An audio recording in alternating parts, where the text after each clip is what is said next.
Nogen kalder os Danmarks bedste bryghus, og det er vi da ikke utilbøjelige til at give dem ret i.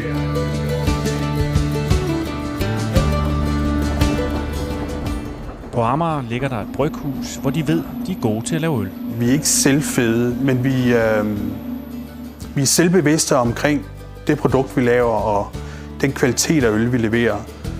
Det her det er selve hjertet af bryghuset. De her to ting bag ved mig, det er dybest set bare to store gryder. Det til venstre er mælkekarret, og det til højre hedder kogekarret. Amager Bryghus er et såkaldt mikrobryggeri. Her i Danmark har vi ikke en officiel definition på begrebet mikrobryggeri, men de producerer typisk færre øl end traditionelle bryggerier og er kendt for større smagsvariation og traditionelle bryggerimetoder. Amager Bryghus startede tilbage i april 2007, og dengang var ambitionerne egentlig ikke andet, end vi skulle være et godt lokalt bryghus, som forsynede folk på Amager med godt velbrygget øl.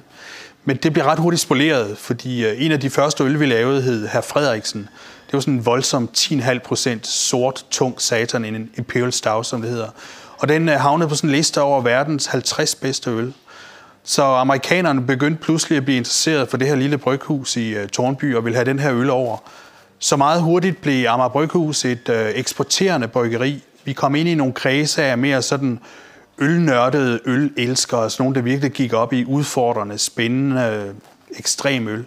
Så udover at vi brygger de der mere jævne øl, som findes i supermarkedet, så har vi også en linje øl, som taler mere til folk, som virkelig dyrker deres øl, som tæt på en religion.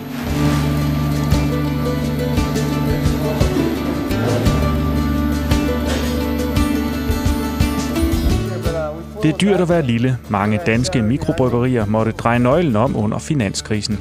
Amager Bryghus startede i 2007, altså lige inden finanskrisen, men det gik alligevel. Midt i den værste økonomiske krise i næsten 100 år, så er det faktisk lykkedes os at vækste med 150%. Og det er jo ikke så mange virksomheder, som har kunne præstere. Vi kan selv samtidig undre os lidt over, hvordan det kan lade sig gøre, men der er åbenbart en tendens hos danskerne og folk ude i verden, at selvom der er krise, så vil de fandme have noget godt øl, og det er vi jo bare glade for at kunne levere til dem.